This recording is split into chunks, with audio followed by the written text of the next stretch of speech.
Hello, welcome to the RenoPlan tutorial series. In this tutorial, we will be going over how to create and edit our rooms, generate a quick summary report, and lastly, how to share plans. Starting out with our Tools option in the top left, we will be using the Free Draw tool. This tool is great to trace out any rooms that have more complicated shapes and also just normal rectangular or square rooms. With the Pro version of RenoPlan, you have the ability to also connect a Bluetooth laser that will allow you to quickly measure out rooms on the spot instead of having to use that measuring tape. To get started, place down your starting point and drag into the direction that you are measuring. You'll see that the measurements will pop up to the side of the lines.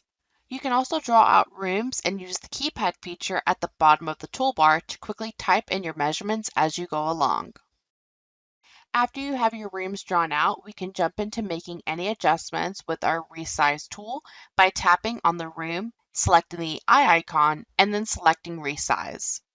Now you can drag to position the rooms if needed, then tap on Done to complete any edits. Drag and snap your rooms together quickly to get that finished look of a full floor plan. Adding doors and windows is quick and easy with just a simple drag and drop method. Once everything is together, we can jump into the Report tool to see a full breakdown of what our plan looks like. When everything is good to go, we can quickly share this via email, by a 3D viewer link, and also create a PDF printout. Thanks for watching, and make sure to subscribe for future videos and updates for all MeasureSquare products.